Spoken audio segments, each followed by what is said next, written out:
Hello, everybody. This is a podcast about learning. My name is Mr. Warden.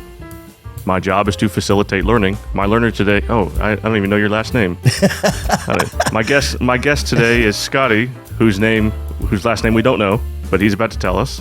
Stay a mystery. No, it's Scotty Isaacs. Scotty Isaacs. Yeah. And he is a professional musician. His job is to play music for people, which is an enormously amazing power to have, the ability to create music, the ability to play music. And what we're going to talk about today is his learning, where he comes from, where he's been, where he's going to go next, and how he has learned a lot along the way, I imagine. So, Scotty, if you could, for the folks at home, as usual, everybody at home joins the story in the middle of things. And so, if you could, tell us where you come from, who you are, and what brings you here to the couch. Awesome. Well, coming up from, I'm from Oklahoma originally, a very small town. I was born in Ada, Oklahoma, which is kind of the big town from where I grew up. So I grew up a few miles north of there in a town called Kanawha. It's about a town of about 1,000 people, and went to school with about 28 to 32 kids in my class every, K through 12, same school, same, that whole vibe. And it's coming up in a small town was something that I cherish, actually. Living down here in the city and yeah, FW. absolutely. But and it's, as far as music goes and singing, I started singing when I was about 4 or 5 on stage, and grew up singing in church and doing the musical thing. That's just so. Being on stage at a young age is kind of, I can remember the nerves hitting me at that, at 5 years old, and then pretty quickly just fading and just kind of being, growing up in front of people and singing became pretty natural, growing up. Yeah. And then progressing into that, and then through that coming up into high school, and then starting a band and learning how to play guitar. And will you tell us about that band?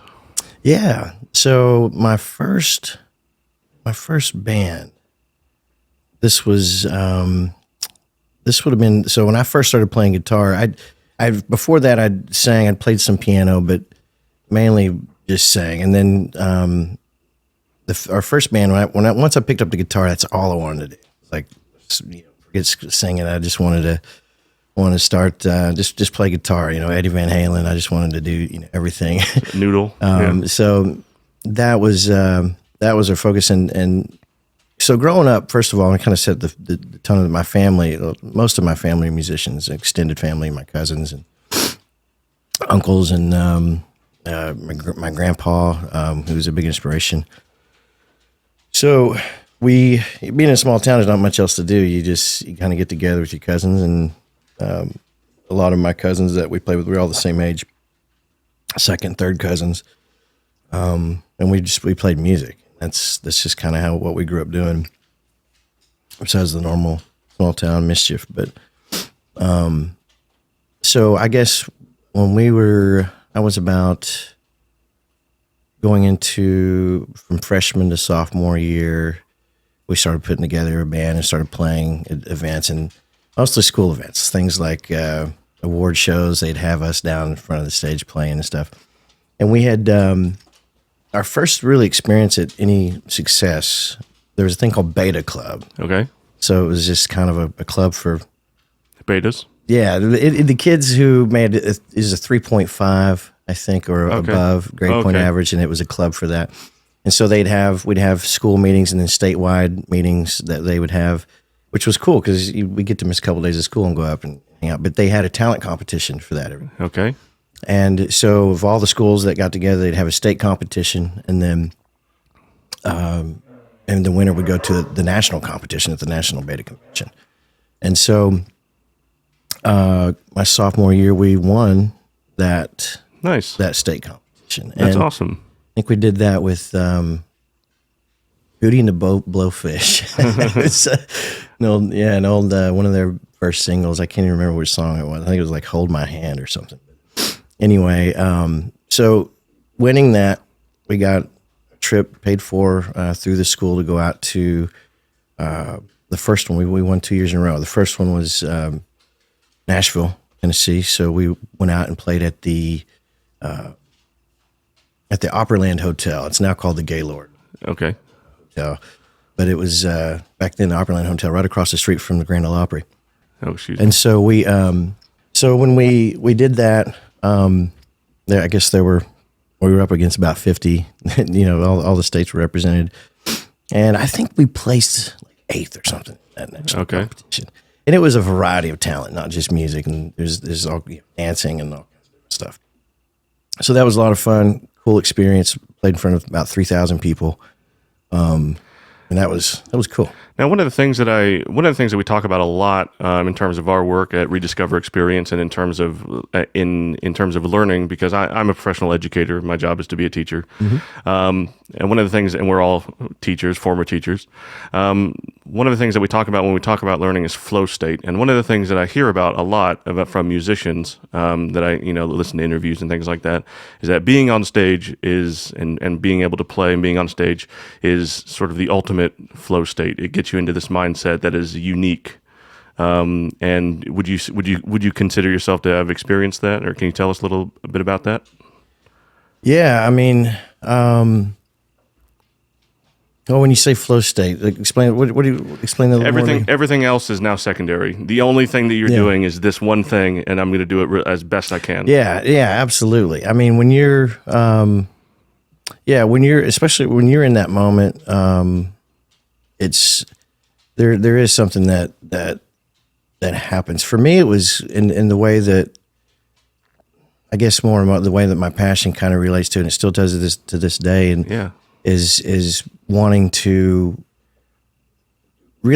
touch people with what I'm giving them, what I'm presenting to them. So it's not about, oh, look what I can do. It's more about really kind of tugging at the heartstrings, if you will, on the people who are listening to me. I think that kind of goes back to growing up, singing in church, and then ultimately one of my cousins who was a pastor of a church where I really got to learn how to play guitar and learn more about playing music with others in a group. It was more about, in that setting, in that more religious setting, it was more about getting people into a state where they were feeling a connection with God, and you were kind of that catalyst to get them to that connection. Absolutely. And so that in itself taught me how really to kind of transitioning from that, because now it's I don't play in any religious settings or anything, so it's more but I still have that same heart of wanting to. There's still a spiritual nature to it. Yeah, absolutely. Yeah, absolutely. And take someone, ultimately, and especially with songs that I want to record and do. I want to be able to basically take somebody, like, just to have them experience something they haven't experienced before. 100%. And like in what you were saying, in a unique way that they haven't experienced it before. And in music, that could be.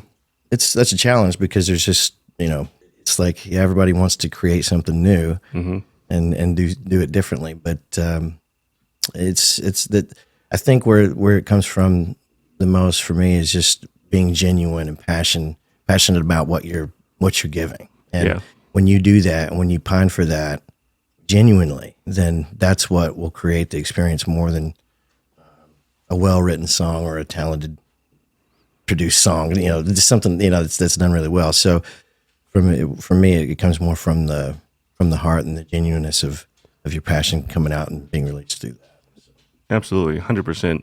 And again, like I said at the top, music is being able to do that, being able to have that experience, and being able to at least attempt to tap into the heartstrings, and being able to tap into other people's spirituality and where they're from and where they're going and just where they are at their lives. That's an amazing power to have. I say this to Ryan because he's a English teacher, and like, command of the English language, that's a good power to have.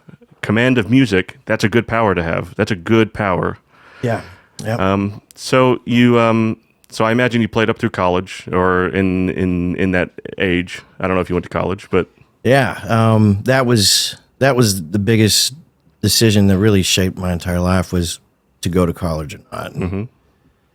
So, and how that kind of took off was I could remember my last day of high school, walking out, like I had everything packed in the bus before. At that point in time, the guy who, even back, like talking about my sophomore year, going into the guy who played keys, he was really the star of the show. He was like a savant on the keyboard, just a Jerry Lee Lewis, just could burn it up. And he played in a country gospel band that they traveled all over the country. And he'd asked me around my senior year, sometime during that time, to going into my senior, if I wanted to play guitar. They lost their guitarist. At that time, I didn't really know much about lead and all that kind of stuff, but that's really what taught me going into that, was spending literally 12 to 14 hours a day that summer going into my senior year, working on things, and that time dedication that's what changed my life as far as me on the guitar. But so getting to play with them through my senior year was really cool. But then making the decision to not play baseball. So during this whole time, I thought for a long time baseball was going to be my life, and I wanted to do that, and aspirations to play D1 ball and that kind of stuff. But then I had to make that decision through different college offers and things, that am I going to go that route, or do I want to stick with the music route? And ultimately decided to stick with music, and which was cool because my baseball coach was a big part of helping me make that decision. Ultimately, that's what was so awesome about that. And he's passed away now, but but yeah, I mean, it's and that's a whole different story there. But Sure. Coming out of high school, so that last day of high school, I literally walked out down the steps and onto a tour bus. And got on that tour bus and left to play in Cherokee, North Carolina that next day. So that kind of set the tone for the rest of my life, is walking right out of high school onto a tour bus and never really looking back. I did try to go to college for a while. And Okay. I think I have 12 credits under my belt. That first semester was tough, trying to do that and play music at the same time. Just never was make it work. Because I think you found what your passion is. It sounds to me like you found the thing that matters to you, and there's a certain amount of academic learning. There's not an amount of academic learning that can really compare to being able to learn experientially, gain that experience on tour, on stage. Yeah. That's where it's going to be. I mean, there's only so much in the classroom that you can do to get to that point.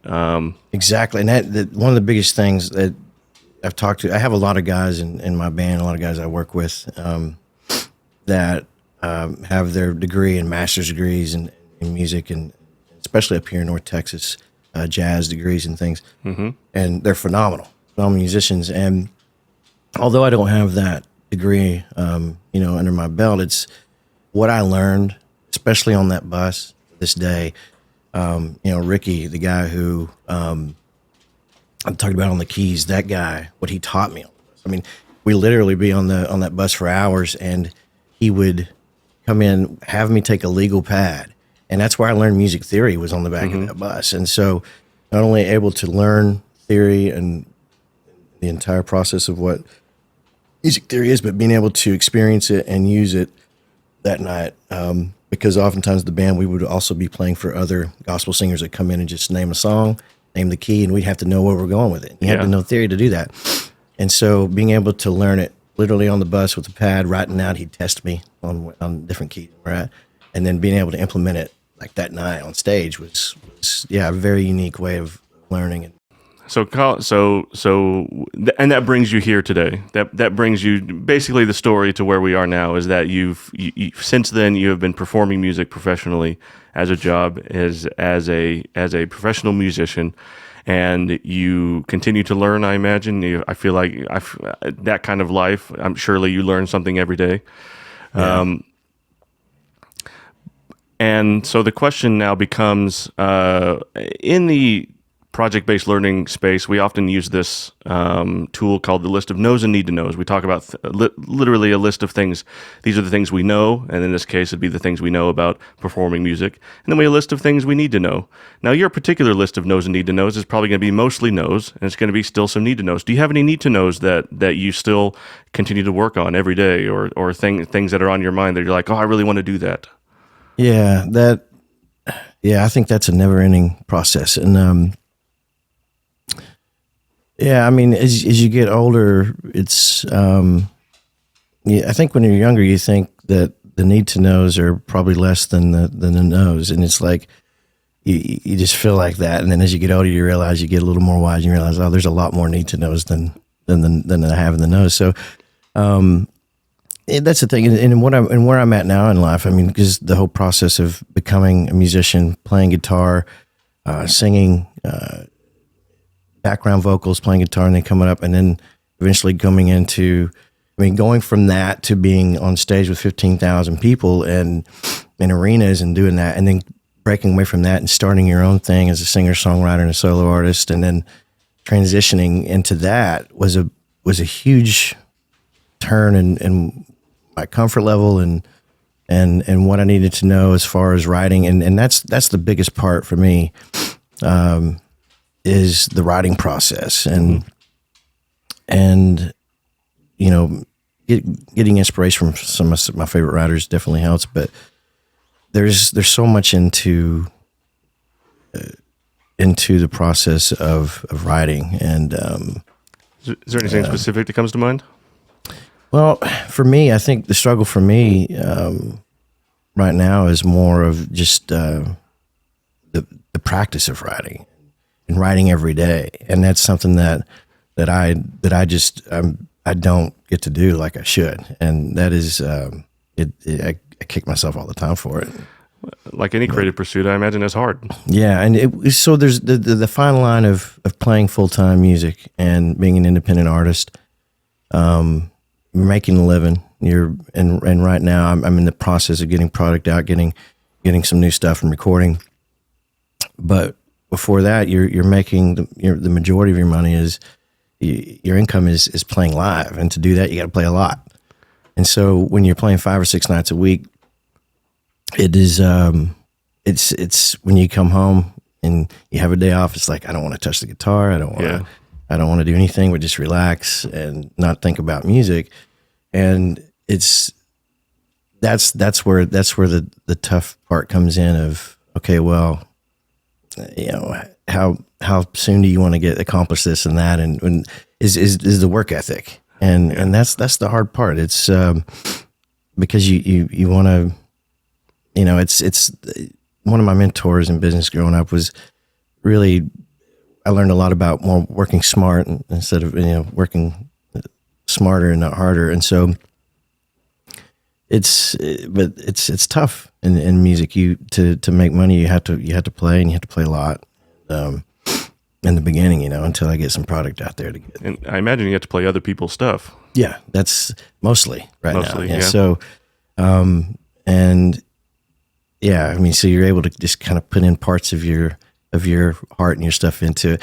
And I get lucky in a sense of what I do is I'm able to play other people's stuff the way that I would do it, and get to change that more to my style and what I would do, which is cool. But and there are situations where that is not the case, and so, but it's but yeah, that's the hard part. And so, you know, getting back to the need to knows, there's making that change from the working hard and then getting into a place of the recording and the writing, and there's still so much that, you know, as you get older, a lot of us have, as far as performing goes, there's kind of a timer ticking on how long you can do that. You know? And so, you mean like physically, or physically, and what the demand for an older person might be versus a younger person. You know, music industry can be pretty cutthroat. In terms of music industry, that's huge. It's big, and it's different for females versus males. There's a lot of intricacies there, but So the need to know is as far as, because I know music is what I'm doing my whole life. It's all I've done. It's all I'm ever going to do.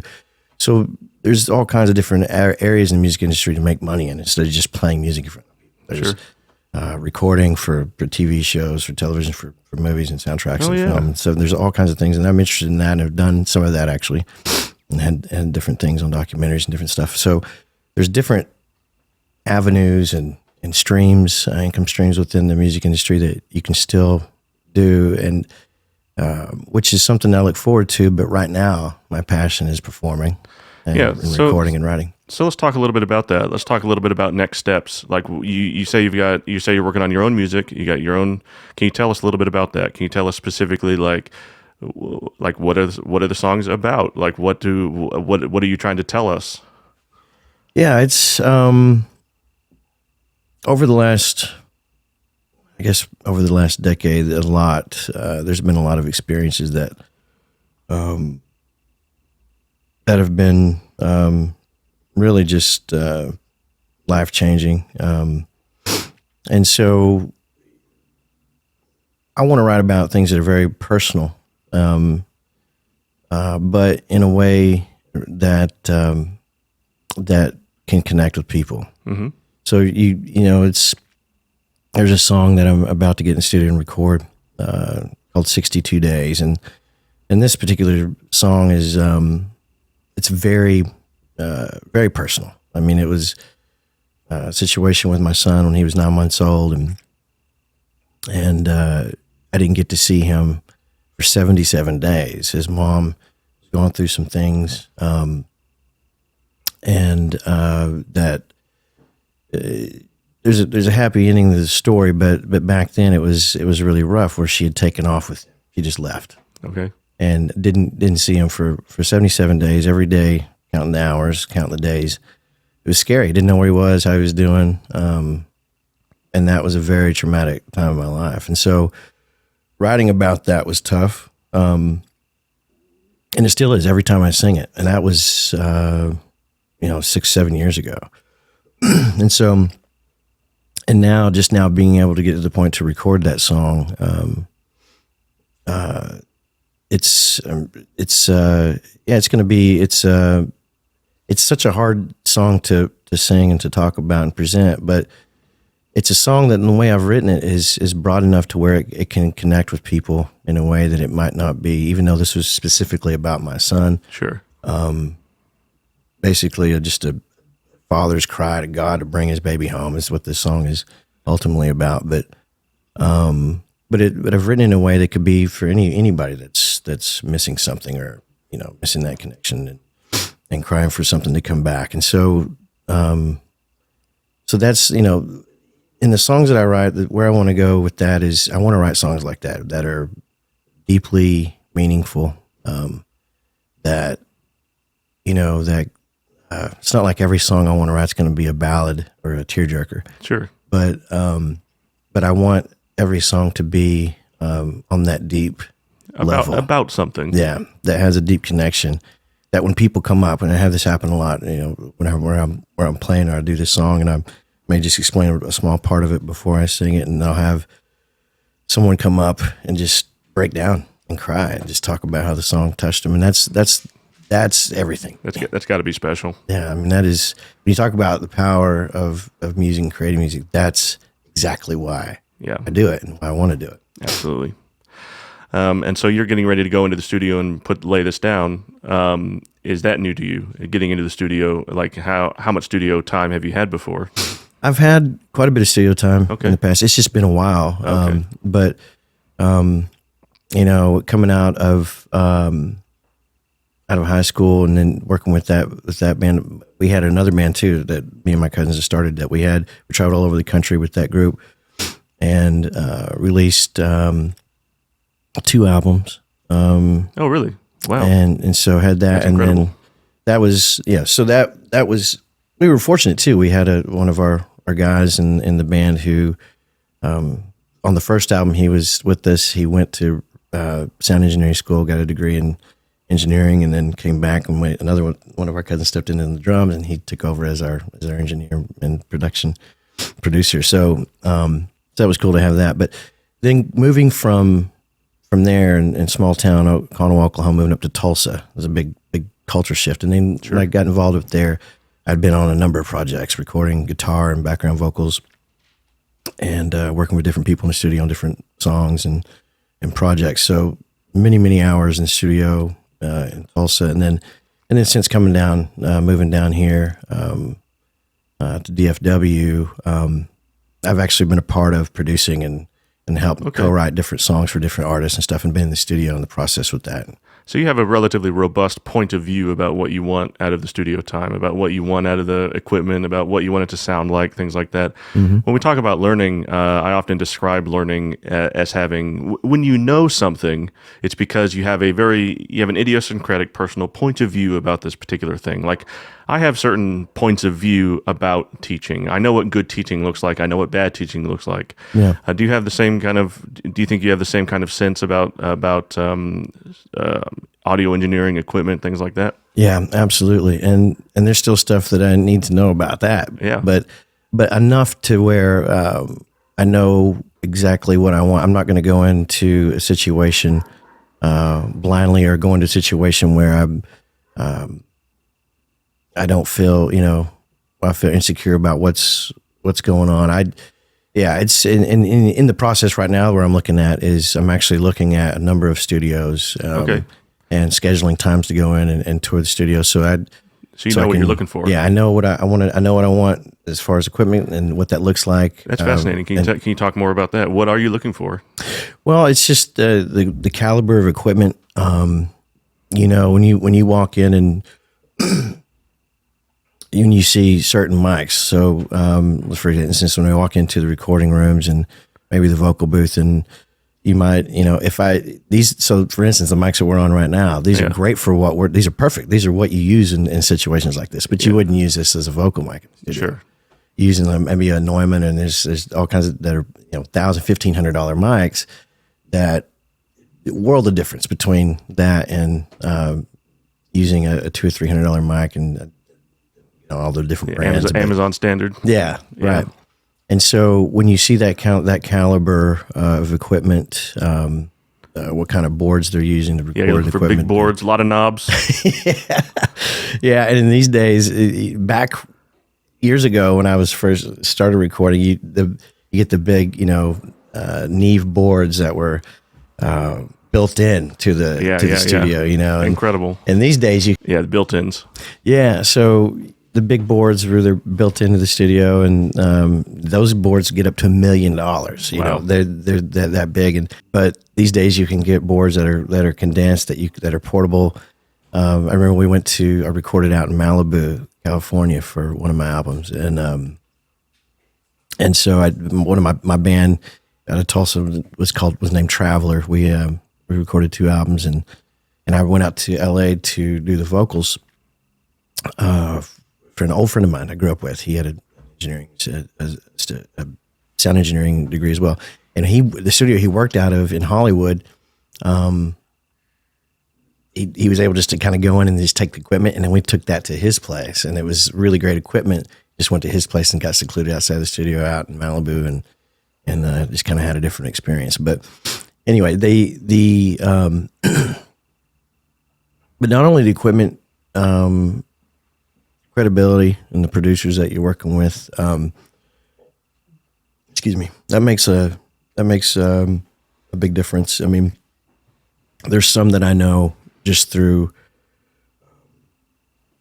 colleagues and people that that I've worked with, that I know they may not have the Grammy nominations or the Grammy awards. I've worked with a couple of producers who have 2 or 3 Grammys, and so that's really cool. It's just right now what I'm walking into is finding a producer and stuff that listening to what they've done before, to accommodate the sound that I want to bring in. And so this is different. This will be my first solo project in country music, and I've never released anything in the country music genre before. Okay. So finding the right studio that accommodates to the genre, that producer that knows how to help work with me on the sound that we want, and that's as hands on as I want to be though, and I know how I want things to sound. Yeah. Being open to work with a producer, and letting them use their expertise Letting them to produce. Yeah. Yeah. The things that I don't know, like we're talking about, Yeah. things, there's going to be things that they're going to know well beyond. Exactly. I have the idea of what I want it to be like, and might have some skill on how to make that happen in there, but allowing the producer to work his magic and do that is something that I think that I've worked with other people that it's hard for them to kind of let go and let more of the expert in that take over. Yeah, so you're not just going to be reading the room. You're going to be reading the person. Exactly. Too. That's important. I mean, the producer for me is the most important. How skilled they are and what they hear and how to implement it. Okay. Absolutely. That's going to be some incredible learning that you're going to be undertaking soon. I tell you, I'm looking forward to that part of it because it's been so long since I've been in the studio. It's been years. As far as recording my stuff, and so I've done radio jingles for different stations and things like that, and it's different. You just walk in, you sing your parts, and you leave. Yeah. But having this is doing this is something I'm really looking forward to learning because it's something that I've had some experience in producing other artists as well, but in this genre and just coming into there'll be a lot of new stuff for me to learn. So I'm really. And I imagine the way you described it, this is you and a guitar, and that's it. Yeah, well, I mean, part of the process on this new single is putting together the other instrumentation. So Okay. It'll be a full production with all the specialty instruments from mandolin to fiddle and steel guitar and all of that is part of the process. And I have an idea of the different artists that I want to come in to fill those roles and do that. Sessions, yeah. But then you work with the producer who might have people that they've worked with and they feel more comfortable with. So it's that process of, okay, well, let's bring him in and let's see, let's lay down a track And you with got to that read person. that guy and make sure he vibes and So everything. we may have like 3 different artists come Yeah. in and the same instrument and figure out which one we want the most, and we'll have the tracks, and we just gotta. Yeah, and you got to figure out, and you know what you're looking for, but producers also got to figure out what he's looking for and make sure he's got that. And then there's the compromise, and sometimes yeah, I've been in situations in the studio where things can get heated. You're like, well, no, yeah. I'm not going to settle, and there was a situation in this particular single where we almost recorded this in Nashville right before the pandemic hit. Okay. And I was working with 2 producers on this, and yeah, there was some headbutting on chord progressions and things on what chord to start the chorus on, and I'm like, this is an absolute must. We're not going to change a thing on this part of it, and they're like, yeah, we feel like it needs to be. So there's stuff that there's the creative process in the studio. There's some headbutting at times, but It's fascinating. sometimes you got to let your pride go and Absolutely, but you don't want to compromise on vision, though. no, You can't. absolutely not. And that's something I won't do. And because for me, sometimes, and for me, the music arrangement is more of my specialty. That's what I do best. Okay. And so it's that is very important because it's for me the way that it sets mood and the way that it creates atmospheres is everything to me. And so, but there's times where in working with, there was a single I recorded several years ago, a song I wrote about my daughter that this producer had put in this part that I just never imagined, and I didn't even know really how the way he explained it. I couldn't hear it, but so we messed with it and did that in the studio. It became my favorite part of the song. Nice. So that's what finding a good producer means gonna so compliment, much. Yeah, because they can hear something that you may not hear. Because I've done this song 1,000 times or more, more than that, and so a song does take time to mature, and you find different things. But that's what I love about the creative process is seeing how a song begins and then the way it matures into something different is amazing to me. But sometimes you get stuck in that and you don't hear anything else, and that's where the good producer comes in. This is an emotional song for you, I imagine, very very much so. Mm-hmm. Yep. And so there's got to be some emotional regulation learning going on if you're gonna do 15 takes or something like that. Yeah, because especially on this song is that we've been talking about. It's I want the emotion to come through. Yeah, it's definitely. And another friend of mine who comes out a lot, big supporter. He talks about how he wants to hear my voice crack in that song. Yeah, trying to fight back the tears, even on the recording, and I want that too to an extent. I don't want to be crying through the song on the recording, exactly. But you do. There's that time, and so if it's you're take 10. That's a tough target. Like, man, that's a tough target. Yeah, it's resetting your mind to just get back into that place as you're even in the vocal booth recording, and that's the challenge. But it's when it's something that's so meaningful, something that had such a big impact. I find with this particular song, it's not that tough to do, but we'll see in the studio. I haven't recorded this song yet, so yeah. that may be the challenge. But you're a professional. Yeah, it's I don't want to say acting. There's you see people.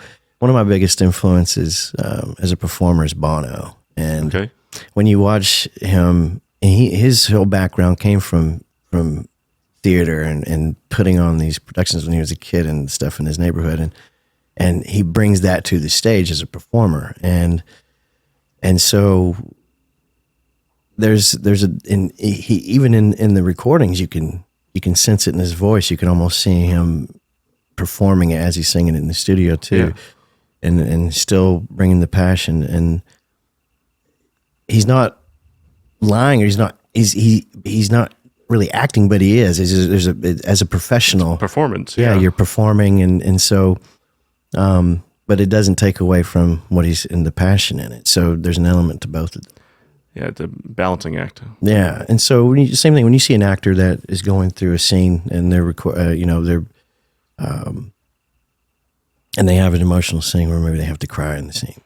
It's like, well, they might have to take 10, 12 takes, whatever it takes, and they have to do that every single time. So. Putting yourself in the moment, putting yourself back there is the vulnerable spot. I guess being vulnerable is ultimately the thing you have to do. Yeah, for sure. No, I think you'll go in and nail it the first time, I think. We'll see. Yeah, well. You hear those stories. You hear those stories about people going in this, like... one takes, yeah. Yeah, one takes. Yeah. Exactly. I hope that's the case, yeah. There's... What do you see beyond that?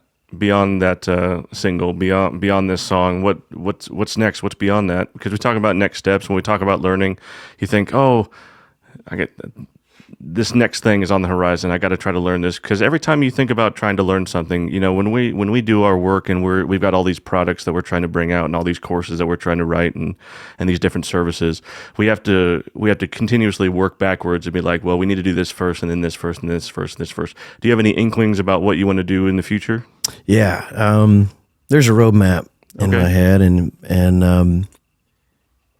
that's the learning process on that roadmap is going to be a big process, I think, because so much has changed. I've been a part of the change from back starting a band in 2005 when I came off the road and was playing guitar and started my own band. First show 2005, and 7 months later we were playing in downtown New York City and for the New York Film Festival and won Best Pop Rock Act out there. So things kind of took off quickly. And that's the time we were recording and actually putting out CDs, and we were selling CDs at shows. And that's just, you don't do that anymore. And so the whole process and learning how to shift with the industry has been crazy, because it's been such a different shift from... That's huge. From physical albums to MP3s to streaming now on Spotify. Yeah. And so for a while you make money through just selling the songs for 99 cents on Apple and all that kind of stuff, and then now it's streaming. So learning that whole process changes the entire strategy of how you market yourself. And then social media. Yeah, social media is huge. Social media is huge, and that's one of the things that, from my perspective, as somebody who has no experience in music industry, but as somebody who has a lot of experience in looking at social media and analyzing social media, from what I understand, music executives, like music labels and things like that, they're looking at social media. They're saying like, you need to be marketing yourself before we market you. Yeah, that's absolutely right. I mean, I've sat in meetings with Warner Brothers, Universal, and one of the guys that I had a meeting with that was the head of A&R for Playtone Records. I don't know if you remember the movie That Thing You Do, Tom Hanks. Well, it's an old movie about this band coming up from the 50s or 60s. Anyway, that the record label in that movie is called Playtone Records, and Tom Hanks actually started a record label called Playtone after that movie. And then we met with those guys, and that's one of the biggest pieces of advice is creating. They want us they want the artist to have the following, to have something that they want to see success in that business model of who you are influencing. And then when they see that on a local level blow up, they know they can take that on a national level, a worldwide level, and blow that up. Yeah, it is just market testing ahead of time. Yeah, and getting back to social media, the thing of you're seeing stars come up that had nothing until TikTok or nothing until YouTube, and then all of a sudden songs go viral, and because one song went viral, now they have all the followers, and everything they release is just gold, and it's been amazing to see that trend, and that. Excuse me, that's something that is a big learning curve and process for me. It's pretty new. Yeah, and it's the whole TikTok thing is something even though they're right now are dark. That's banned now. Yeah, they're dark right now. But that's something I have not grasped yet, but it is on the roadmap to be the biggest focus coming into this, getting back into recording finally. Instagram and YouTube Shorts. That's where everybody's eyeballs are at. Reels and YouTube Shorts. That's where everybody's eyeballs are at right now. Yeah, and that's a huge thing, and there's a lot to learn in that and creating. Oh, it's huge. It's an onion. We talked about this yesterday. We talked about this last week, and we talked about this in our work, that it's social media is this beast of an onion that it just like every layer, because you gotta maybe the lighting might be a problem, maybe the sound, maybe something with the sound is weird, maybe it's the way I look at the camera. Do I look over here? Every little thing can be a factor, and it's a huge. It is, yeah. A huge learning curve. And learning, I think, through doing it is where you learn the most. Through doing it is how you do it. Absolutely. I know during the pandemic was a big learning process, because all of a sudden, all of my income was basically gone. Yeah. So streaming, we started doing streams twice a week, sometimes 3 nights a week. How'd that go? And it went incredibly well. That's good. Actually, I was shocked. And the learning curve, we learned very quickly. You're doing tests with your soundboard and running cameras, and so we're running software through an iPad with different iPhones and iPad angles and different angles, and switching camera angles and stuff, and doing the streams, and then you're asking for support, and was really blown away at the support. It was overwhelming how great it went. But the learning process of how to make the sound better, get away from some of the clipping sometimes, and everything from intro credits and all. There's so many things that you had to learn really quickly. And there's no guide. No, you really just kind of have to do it. And it's just trial and error. Exactly. Yeah. And you'd see each stream get better and better as you do it, and progress, but yeah, and that's something that I've lacked the most is music, my music on social media, and having quality sound, quality music on social media that is a big focus. So just moved into a new place, and my girlfriend and I, Lacey, who is really my partner, we sing. About 80% of our shows are together. Yeah. And I think she's going to be on with you guys at some point as well. For and sure. so we have a dedicated room now for that, and just trying to get that process put together. We'll see what happens with TikTok, if we're gonna focus on that, or we'll see what or happens. YouTube. Yeah, but we have it set up. Place, we want to record studio quality stuff and videos. That's our next step. Actually, our most immediate next step. Huge big learning involved. Yeah. One of the very last things I wanted to touch on a little bit. We've talked about where you come from. We talked about your learning. We talked about, do you have specific influences? Do you have specific people that you look to, especially locally would be great, but even people, famous musicians, people you like, people you turn to. And if you don't mind, for those of us playing at home, what kind of music do you play? Yeah, it's country music, more of a Texas country, red dirt, with the hint of bluegrass in there. Big difference from what I used to do. Mostly coming up was more of a rock and roll, of a Euro rock, indie pop sound stuff coming up, but my whole life was country music, bluegrass. My family played that mostly, and so as I got older, it's just it became what I wanted to do, just kind of getting back to my roots, and that's where I'm at now. Sure. So who do you look to for inspiration? Who do you look for who inspires you? Different writers. I think Jason Isbell is one of my biggest influences as a writer. I think he's one of the best writers of our time. He's just incredible. And he has that kind of a more of Americana singer-songwriter folk sound, which is all influential into what my writing in country music. And so, watching the stories, there's different Texas music, Texas country artists that you see from kind of the OG guys, from like Randy Rogers and Eli Young, and even like Josh Abbott, and some of these guys who have really kind of branded the genre of Texas country.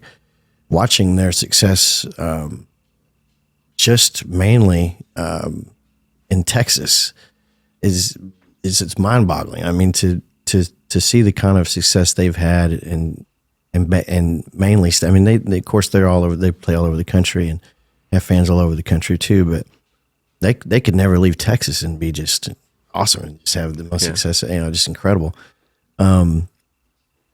There's a lot as I'm getting into this, about to release my first single in this genre. There's still I'm influenced heavily by their success and their process and how they got there.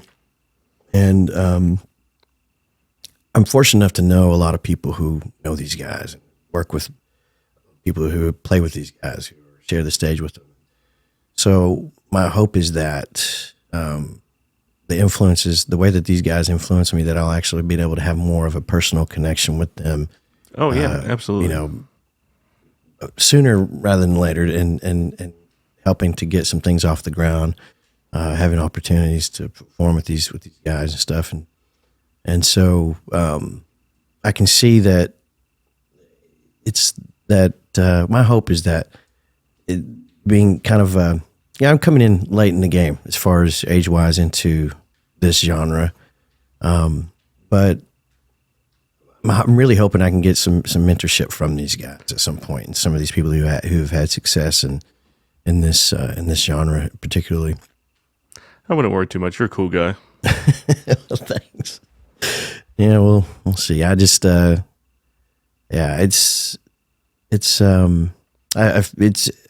feel fortunate every day. I mean, to be able to do this for a living, is man, it is. Can't do anything else. I mean, I'll never be able to get a job. It's just the sacrifices though that it takes to do this, to follow your dream. It's tough in the beginning. Mm-hmm. I mean, it cost me a marriage and two of my oldest kids who had to be a part of that divorce when they were 4 and 5 years old. A lot of heartache, and that divorce ultimately happened because of my decision to stick with with the music and not get the real job or the stable job, if you will, that.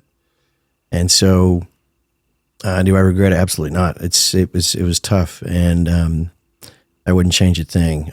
It's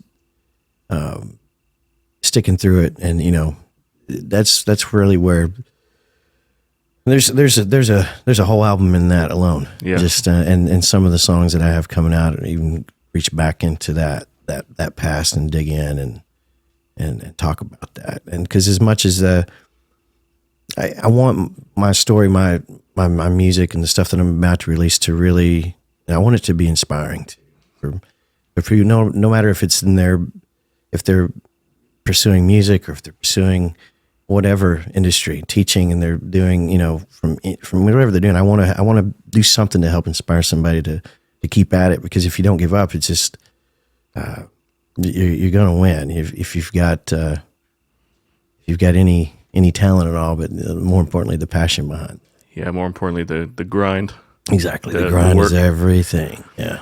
Cool. Awesome. Yeah, and we naturally agree. Our work is about pursuing passionate work and being able to, because that's what it's really about. Pursuing passionate work is really about being able to tap into this person who you really are and being able to do the things that you really want to do and be able to hopefully that rubs off on other people. Hopefully that